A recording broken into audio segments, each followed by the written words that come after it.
Hello and welcome to How to Become an SEO Hero for the C-Suite. My name is Rob Wall, and introducing Andrea Zumbler, the co-founder and co-CEO of Longtail UX. Hi, and welcome to the webinar.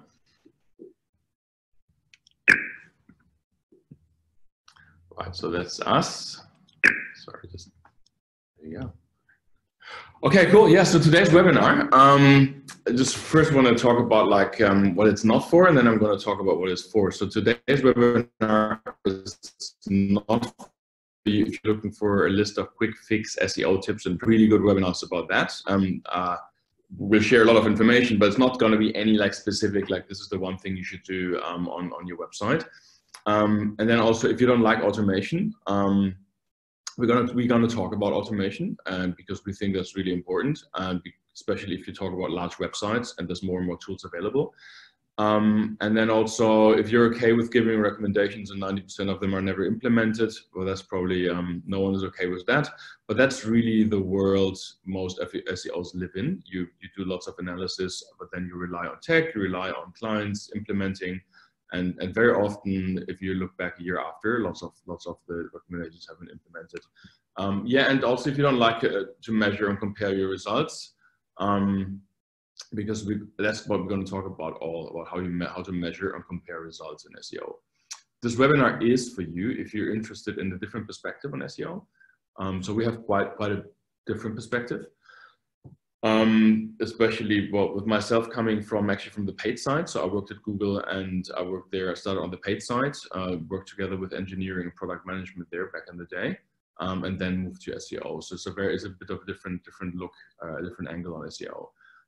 If you'd like to have a bigger impact on your company's success, that's obviously important. And also if you want to be able to demonstrate the results you deliver to your CMO or to C-suite, basically, if you want to be able to use language that people outside of SEO can understand to prove or to demonstrate the results. Also, if you'd like to have a bigger SEO budget within your company, and also if you think about future career progression, spending more than just SEO.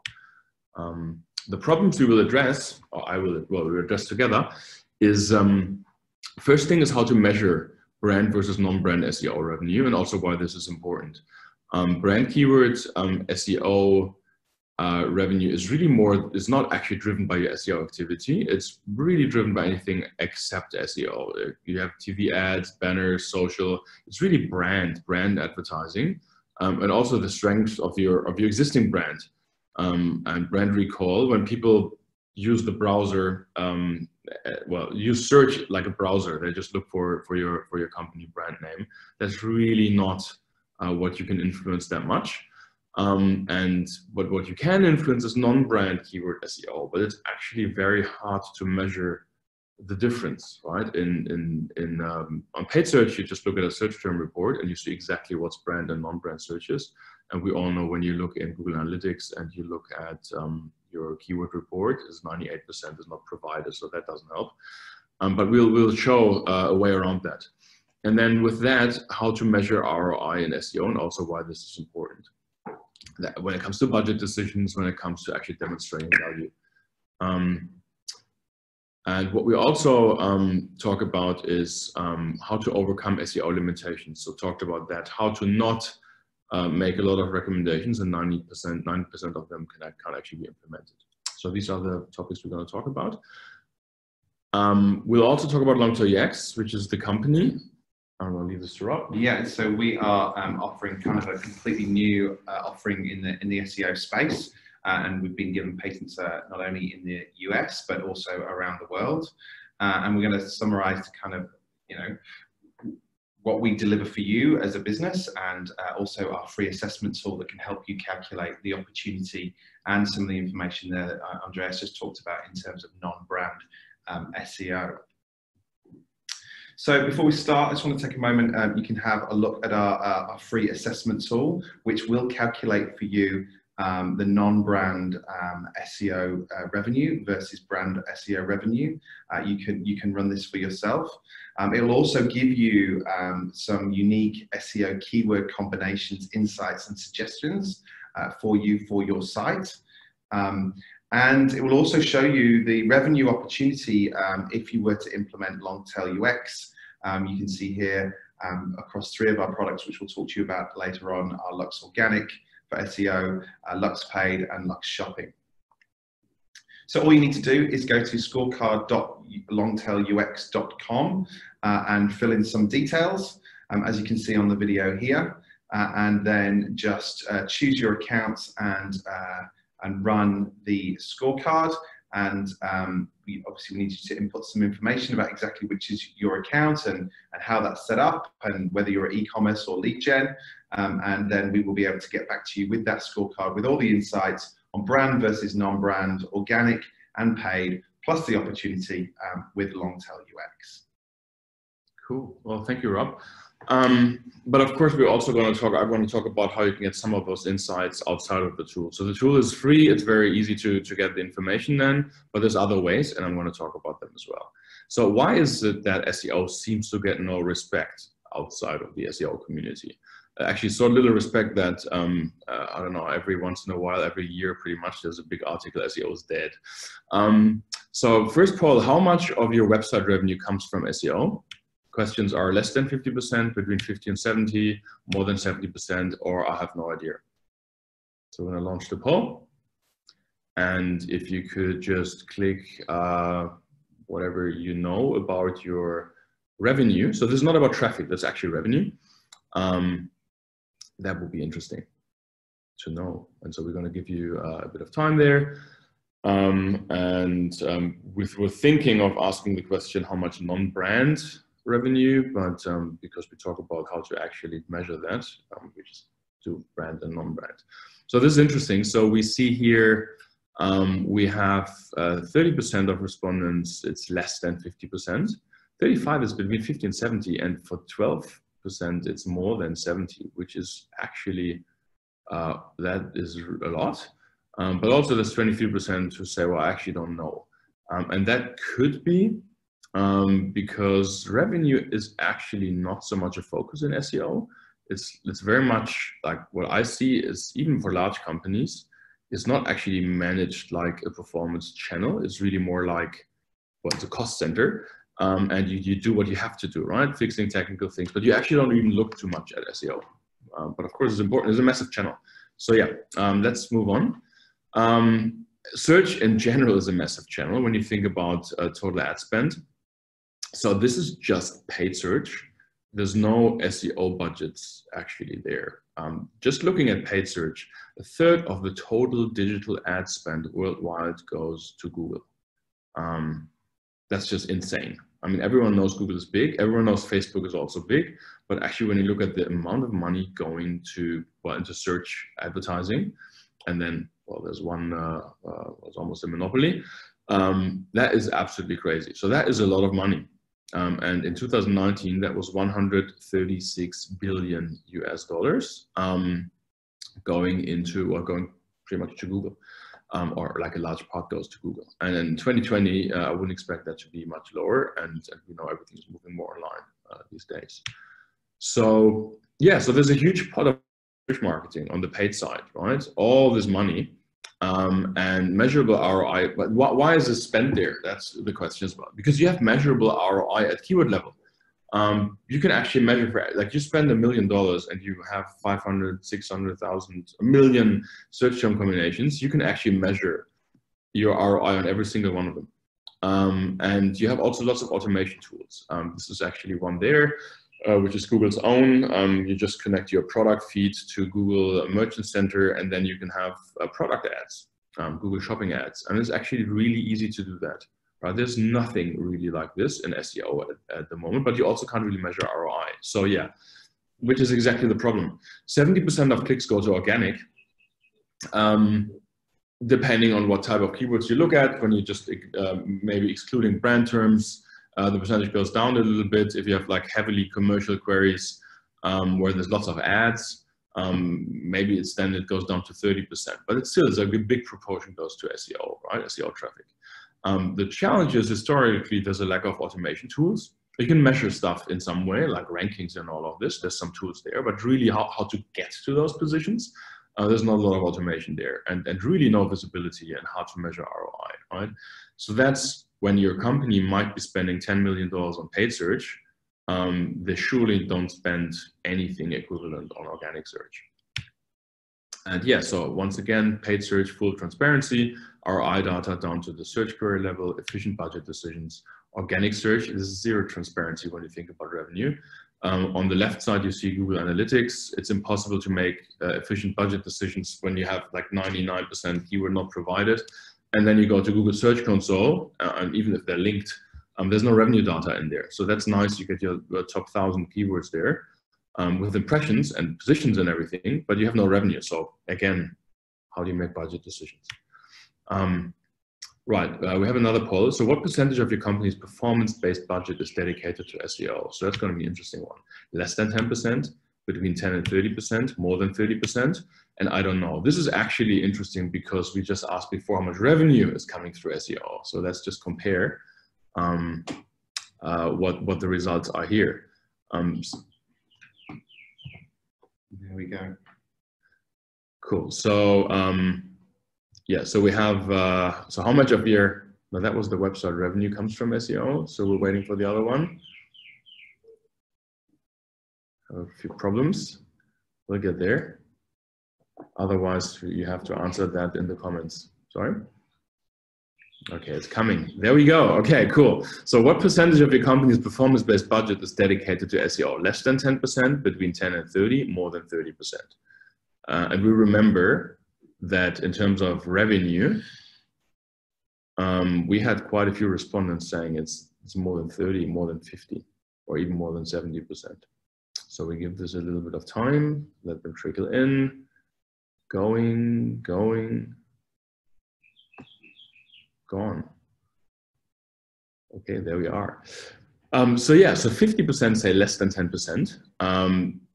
18% say between 10 and 30, and that's actually pretty good. And more than 30, there's actually 7%. And that's probably like some overlap with if your business relies on more than 70% of your budget for SEO, your revenue from SEO.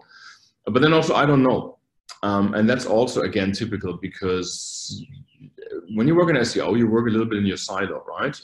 All the other channels are maybe managed by the same team because it's pretty much bidding, so how you get there, like cost per click, CPM, whatever your bidding strategies are there, and there's tools there. But SEO is a really different animal, and you speak much more to tech and you speak much more to the UX team rather than just actually managing a tool somewhere and putting budgets in there. And I think it's watched a lot closer as well because there's budget going external to the business, and as you said, Andreas, before, highly measurable. Whereas with SEO, that budget is not necessarily leaving the business; it's often headcount and tech time as well. So that's often why it can be high. People just don't know. Yeah, but that's all. Yeah, people don't know, but also that's a crazy thing. Like you easily spend $10 million on paid search, and if you stop spending, it's gone. But if you invest 10 million in your SEO, there's a long-term effect. Problem is you don't really know how much, but we get there. So yeah, so how to calculate ROI for SEO? So there's the old manual way. So option one is very simple. You just do Google Analytics. You look at your channel organic. And then you just do a year-on-year comparison, for example. Like 2020 to 2019 is a bit of a challenge because, of course, well, we all know since March, April, online got quite a boost, depending on the business as well, of course. So yeah, but the big problem here is actually you have no idea what's brand and what's generic related. So is that, in that case, it's actually external factors, but also is that more TV advertising and anything else? And so how much of that is actually brand? So that is a challenge, but you can do that calculation, all right? Sorry, Google Search Console. So sorry, just going back to that. So how you actually then calculate your ROI? You basically just look at your revenue from SEO from last year. You look at the revenue from this year. Just take the difference, and then you divide that by your investment of last year in SEO. All right, so. That's basically how you calculate the ROI. If you've got any questions on that, just answer those questions in the question box at the bottom. We'll be happy to answer them throughout and at the end. Cool.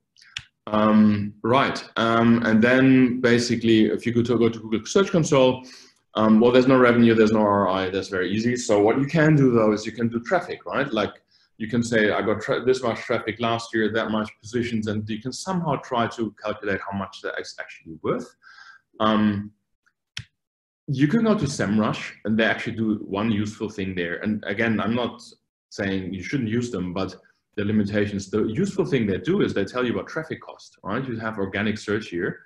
This is external data. Everyone can run this on Kogan or anyone else. And they basically tell you traffic cost is 1.7 million for SEO. But what they actually don't say is there's no brand generic breakdown either. You can go into the actual keywords, and then you can download that and you can do your own maths. But this is just overall. But still, it gives you something about traffic costs. Problem here also is in terms of when you look at third-party data. I'll just give you one example here. We have 60 clients or more than 60 clients. When we compare what SEMrush says what they spend on paid search, and we know what they spend on paid search, I can tell you they're like way off. And you actually, everyone would know that. The problem is for organic, you don't have this, you can't compare it. It's not as easy. So you sort of rely on these third-party tools, and it's difficult, right? There's another option. And from our perspective, this is actually the most accurate you can do. In some way, when you look at specific things like specific projects in SEO, you can look at revenue from landing pages. So what you do there is you basically, well, that only works if you create new landing pages. And to create a new landing page, you need to do the following steps, right? You need to address a search need, so that's keyword research. You also need to fill a gap in your site navigation because, of course, if a page already addresses that search need, just doesn't rank, you wouldn't create a new page. And then also, even if there is no exact page addressing that specific search need, but you're already ranking position 1 to 5, again, would you create a new page? You could argue, you probably wouldn't.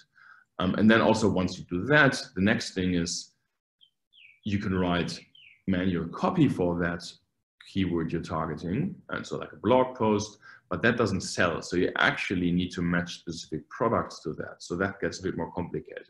But if you do that, and if you do this at scale, and let's say you take you have a large e-commerce site, you look at a search term report and you see like, oh, there's 50,000 different search queries for paid search that drove traffic and revenue to me, like to my site in the last month.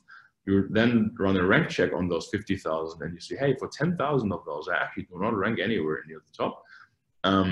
You can then actually, if you create those pages, you could actually then measure with the pretty much with the landing page report on the URLs, how much revenue that generated going forward. And you probably need to wait 2 or 3 months.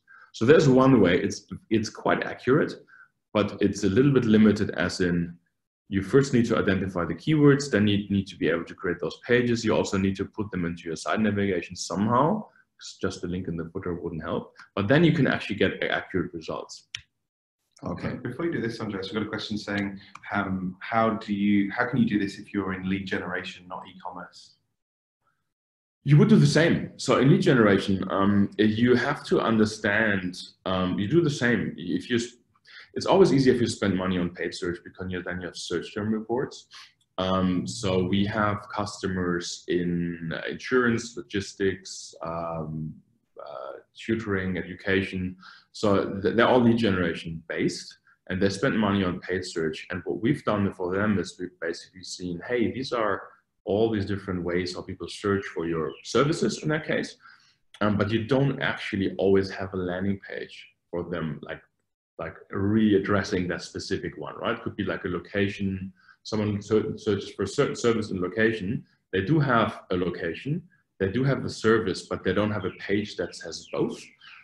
So somehow in paid search, you can create you lead them to a form and somehow you capture that demand. But for organic, Google doesn't say, hey, you have your website and you have locations here and you have your services there. So you're relevant. I'm going to rank you on page 1, with what? With both pages together, or maybe the home page. So that doesn't work. So that's basically where you can come in and say, hey, here's how people search, and here are gaps in your navigation. So that location with that service combined, that should be a landing page, and then you put your lead form on. You need to give some content. So for lead gen, it works as well. You wouldn't match products. It's a little bit more manual.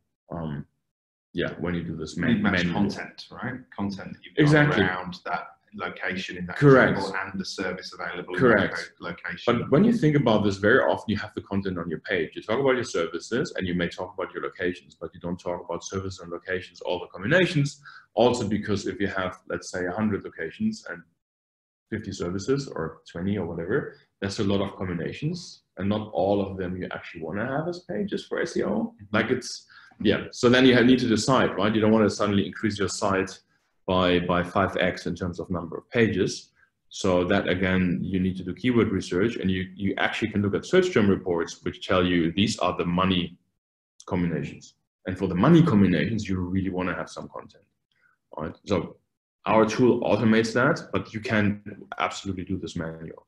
And then it's really easy. Say, hey, I created 20 new pages addressing those top search terms. We were spending a lot of money on paid search. You can still spend the money on paid search, but also now in organic, this is the money we generate or the number of leads for you with a landing page report. So that's easy.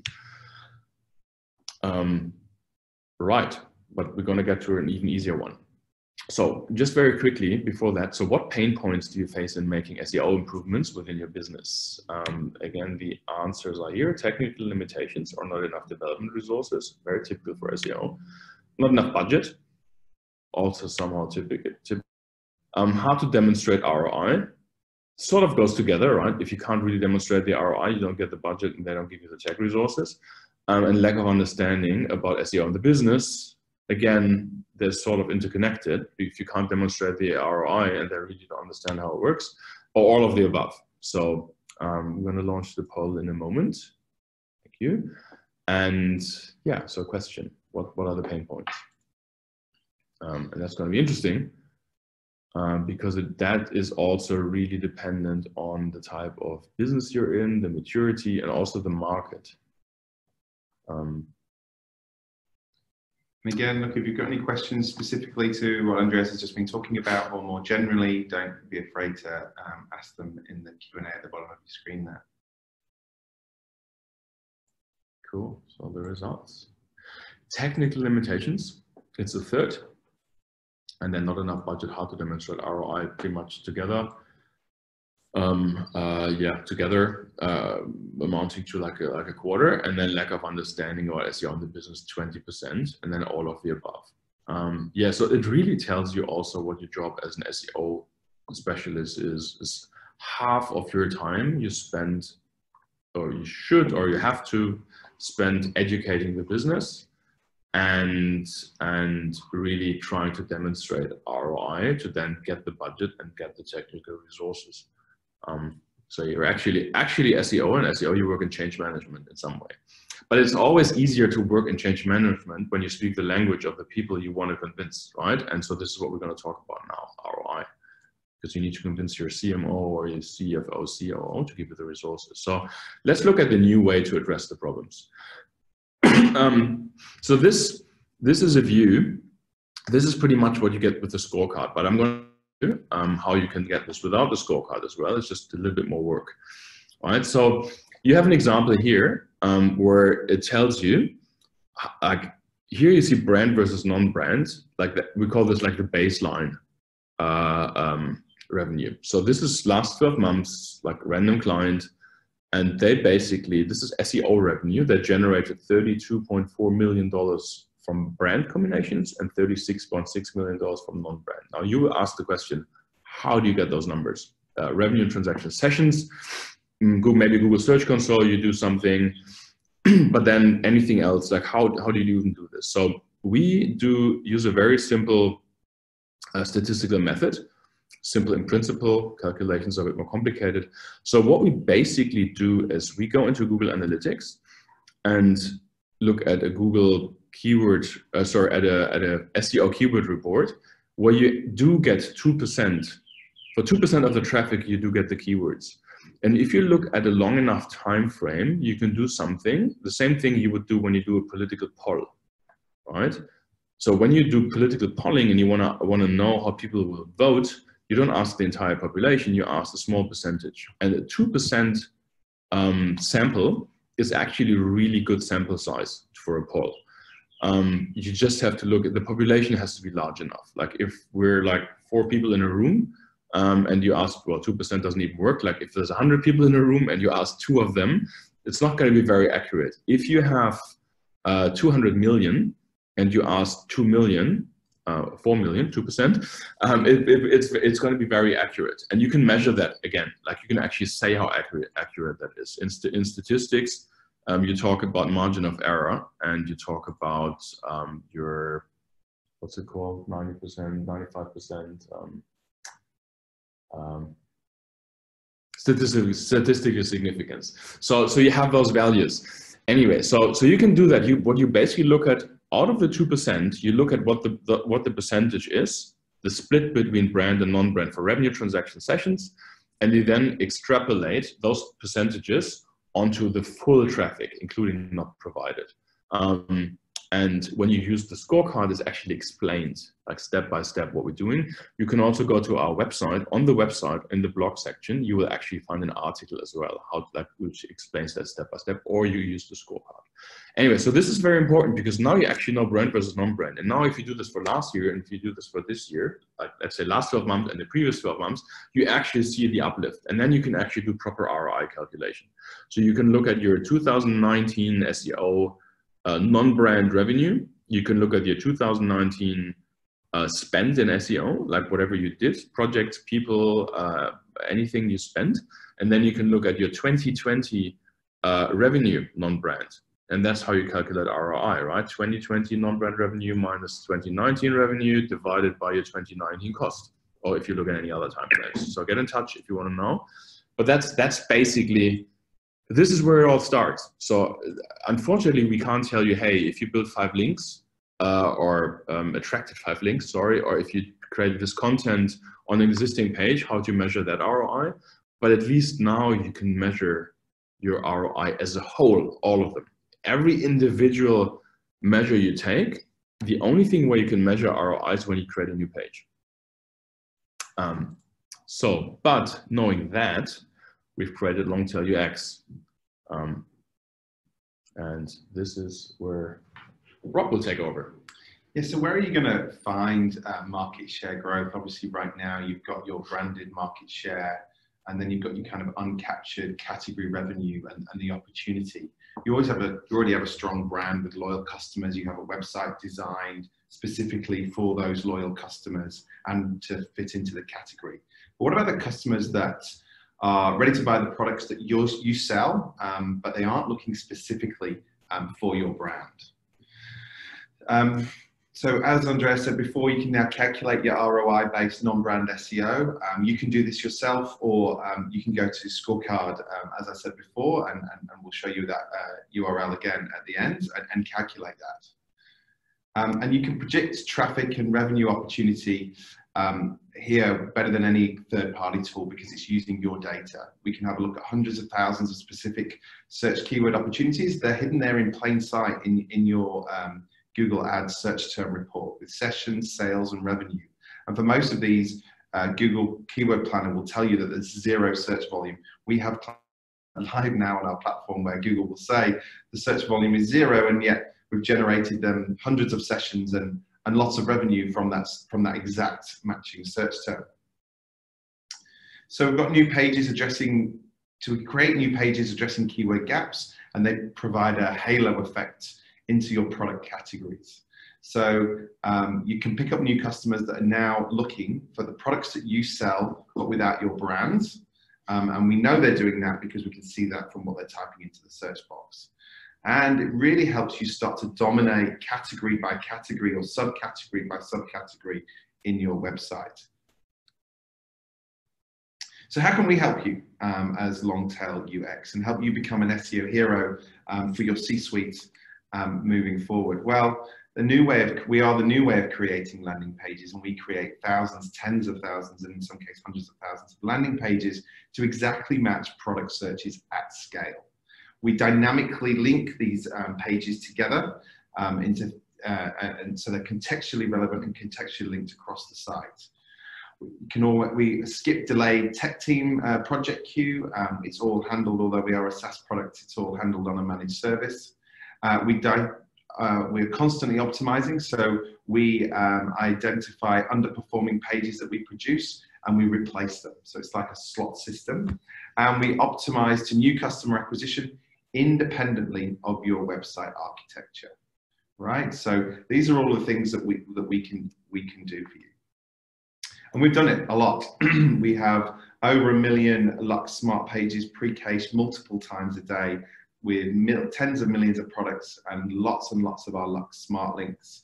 And we're always renewing product features on the platform and releasing those out to our clients. And most importantly, every single LUX smart page is measurable to the dollar live.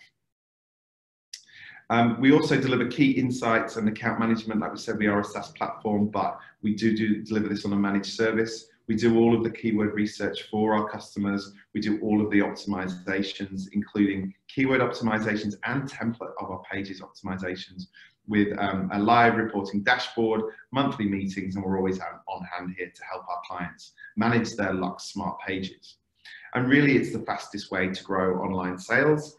We can put new website capabilities and a new acquisition channel in place with these LUX smart pages within 4 weeks. I think that's comparing that to a new platform, which often we find doesn't always answer the problem of being able to match exactly the search intent. Yeah. So maybe just on that, just very quickly. So if you don't use our platform, you can build a report like this for yourself. Let's say you actually generate, like you have a content team and you can do like 100, 200, 300 pages. You could do the same, right? You run a landing page report, you can actually measure what's the revenue, what's the uplift. This all comes from GA. The difference is we do this at scale. Yeah. Sorry. Yeah. So what we do is we bring ready to buy customers who are searching or looking for the products that you sell or services that you sell, but they're doing that without your brand, and we bring them to your website environment. What our LUX smart pages do is drive customer acquisition by attracting and converting these customers. We deliver a personalized best practice UX for first-time visitors. And how do you personalize on the first touch? Well, the LUX smart page exactly matches the search term. They're smart because the products and services rotate within them, but they exactly match the intent. I'm going to talk a bit more about that later. They unlock the long tail of demand as a new channel. And we're always a positive ROI. So what our LUX smart pages here do, and you can see some examples here from our clients Adore Beauty and Dan Murphy's, is that from the feed, we organize the content in the LUX smart page in a way that customers expect to find it. From the product feed, we get all the exact matching and similar products that we refresh and recache every single day, matching to the search term, matching to the LUX smart page, which matches the search term. And we have all these landing page variations. So if somebody's typed in best Grand Cru Champagne, as the example here with Dan Murphy's, these would be ordered in best rating. If it was cheapest Grand Cru Champagne, or I don't know if that's a bit of a contradiction, then they would be ordered by price. And it is the perfect personalized user experience. The page and the content within the page exactly matches what the user is looking for. And but what they also do is exactly match what the search engines are looking for in terms of relevance. I'm just going to answer a question that we got earlier in the webinar, which is around language. We are live now in many different languages. I'm not going to get them all, but Andreas will tell you them all. And because Google works country by country and language by language, then we have the same methodology of creating LUX smart pages in language, using feed with product descriptors in language that then Google finds highly relevant, and the user, obviously, most importantly, finds highly relevant. I think at the moment we're live in English and Spanish and Japanese and a few other languages as well. Yeah, we basically do all Latin languages and CJK. Yeah. Super. So Latin character languages. So we also create smart links, our LUX smart links, which dynamically interlink Longtail UX pages within the website. This allows the LUX smart pages to sit independently, and it's a further enhancing SEO performance across your entire site. What you will see, these LUX smart links don't just sit on LUX smart pages, they sit across your entire website. And they're a bit of a rising tide lifts all ships, and you will start to see better performance across the site from having the LUX smart links implemented. So our AI tech plugs into your existing platform. and creates this new channel from the long tail of non-brand search. And we think of it as reimagining replatforming, being able to have all these LUX smart pages which are pulled away from the constraints of your site in order to deliver the perfect customer acquisition journey. There's three main use cases for them. There's the LUX Organic, which is the first touch personalization for new customer acquisition, which we've been talking about a lot today. There is a LUX Shopping product, which delivers a multi-product landing page from a Google Shopping ad, and it's increasing basket size, ROAS, and also conversion rates. And LUX Paid, if there's any people who also work in paid search, we can deliver an exact match landing page for every single keyword and every single user intent within your search console. Cool. We've got some case studies here which we can quickly chat you through. Kogan, or at any one point in time, they would have 35,000 LUX Organic Smart Pages live, although as we've said before, we're rotating those. The underperforming ones drop out. We put new ones in all of the time. And so they actually had over 100,000 keywords tested with 100,000 exact match LUX Smart Pages. And as you can see, huge amounts of revenue driven by the LUX Smart Pages. Another example here is Segundamano from the Adevinta group. They have 150,000 LUX Smart Pages. In fact, some great stuff here. Well, this is about buying apartments. They're a big marketplace in Mexico, for those of you who don't know them. But they never had maps for their real estate pages, but their LUX Smart Pages for real estate now have maps that we built for them and are fully operational.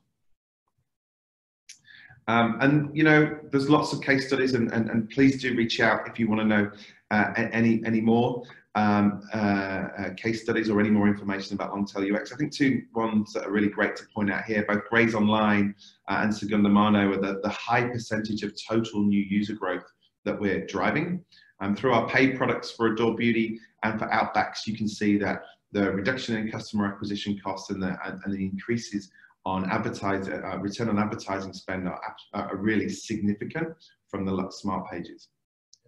And this is really, when we talked about this before, this is what your CMO actually cares about. I mean, the thing about new user growth, new revenue, decreasing cost per acquisition, all of these things. I mean, probably every business is a bit different, right? What's their main target right now? But well, first of all, speak to them and ask them, so what are actually their KPIs? What do they work for? And then the next question is, how can you align what you're doing in SEO with that, right? Because you can do defensive SEO. It's basically make sure that nothing goes wrong. But if it's about like growth and we'll also get more budgets to then grow further and new initiatives, you have to figure out what's the language, what are the KPIs they're tracking at like a few levels above. Yeah, there's a question here on working with non-e-commerce. Yes, we absolutely do. We work driving lead generation, and we do that through multi-content landing pages. It doesn't have to be products being the content in the exact match LUX Smart Pages. It can absolutely be content, and we do have many examples that Andreas mentioned before in finance, in education, tutoring, and even logistics. So yeah, absolutely. Yeah. So maybe, yeah, let's just jump into questions very shortly. Just a very quick recap of what we talked about. So first of all, measure non-brand revenue. Like, why?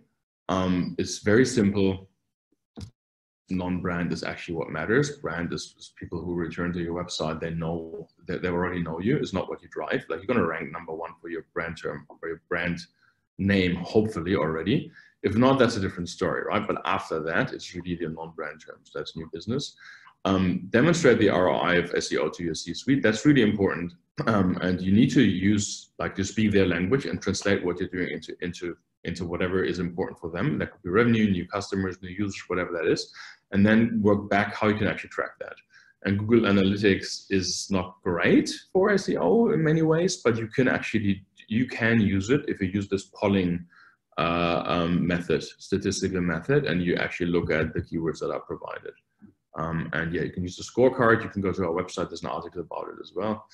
And yeah, and then really the last one is overcome SEO limitations from your CMS. You also avoid fighting with your UX team and tech resources. Well, it's basically with the UX team is often by creating new pages outside of the existing website navigation. How many times I have worked with a company was like, hey, actually your menus and how you call things should be different because then you have a better chance to rank high. But well, that actually is not in line with what the website, like how they want to call things, all right? Like a really good example is insurance. You have a CTP insurance and you have green slip. People look for green slip. They don't look that much for CTP insurance. But so how do you cater for both? Maybe you call it a CTP insurance like in your navigation, but you want to have green slip pages as well. And then you have to worry about that where you link them from. They have to can't just be in the footer. But that's one way how to not actually always interfere with your existing website structure, create them outside, but then you have to think about where you link them from. Yeah, and CMS and tech resources is really the best solution I have here.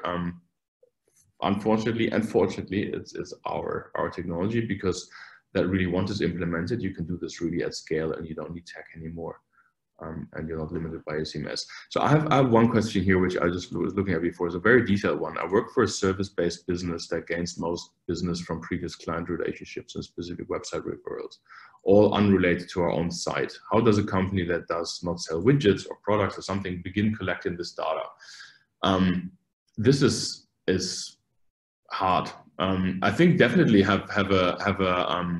well, it's basically having the question, how did you get to us? You can always ask that question, right? If they fill out a form, you can always ask the question. Of course, any more questions you add to a lead form, you decrease your conversion rate slightly, but you also qualify better.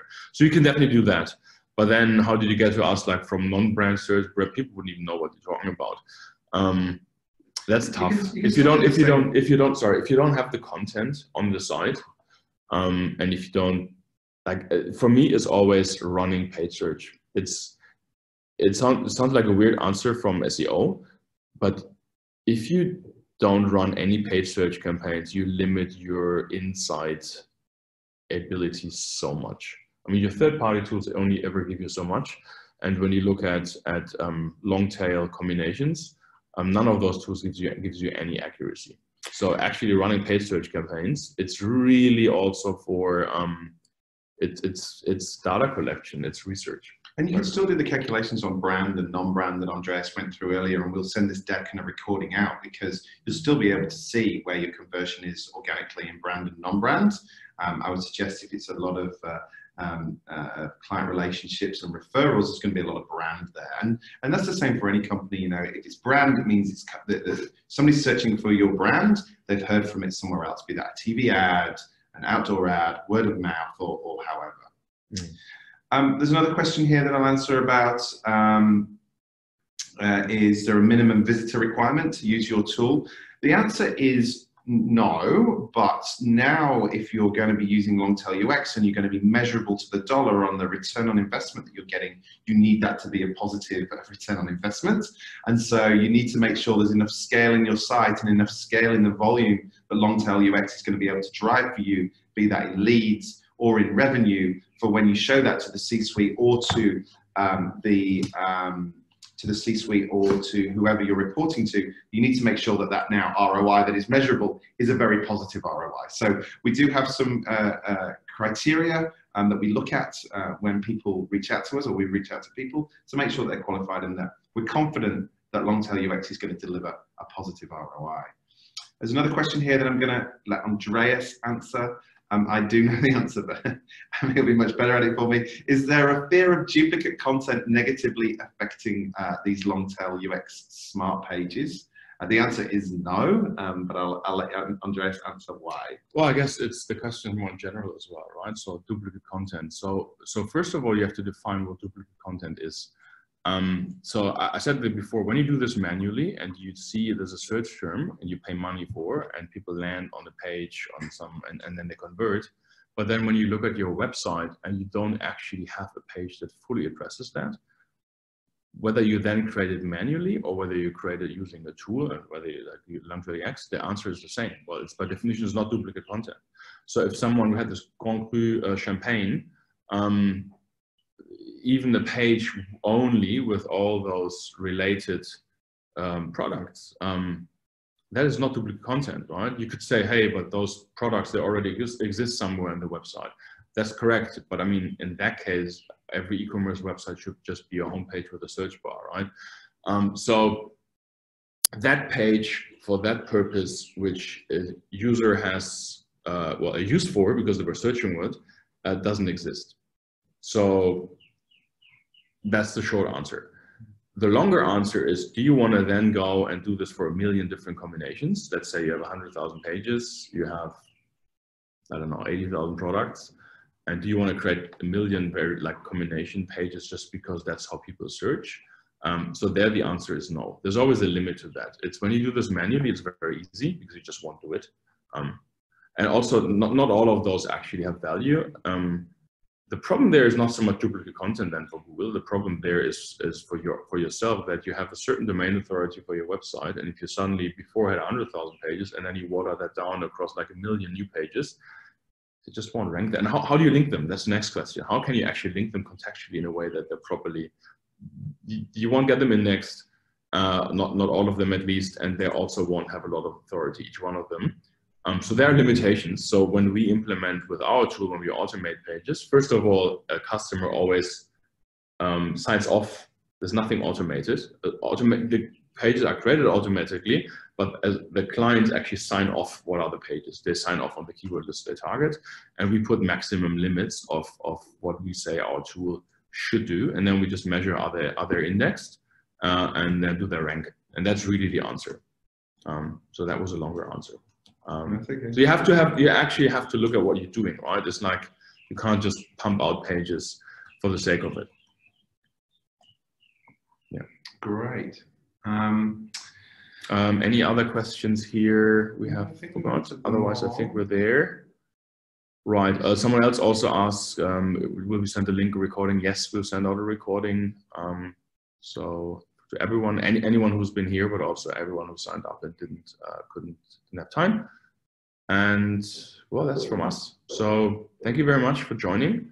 I hope that was a bit of a different perspective. Any questions, please let us know, reach out. I think here we have actually, there's the scorecard, but then yeah, you can get in touch with Rob. He can pass it on to me as well when there's a more technical question. Happy to answer any questions, or you can find us on LinkedIn as well. Feel free to connect, reach out, ask questions. So of course we're happy to welcome new clients, but also I'm very happy to answer general questions. So thank you very much. Thank you guys. Have a good day. Thank you.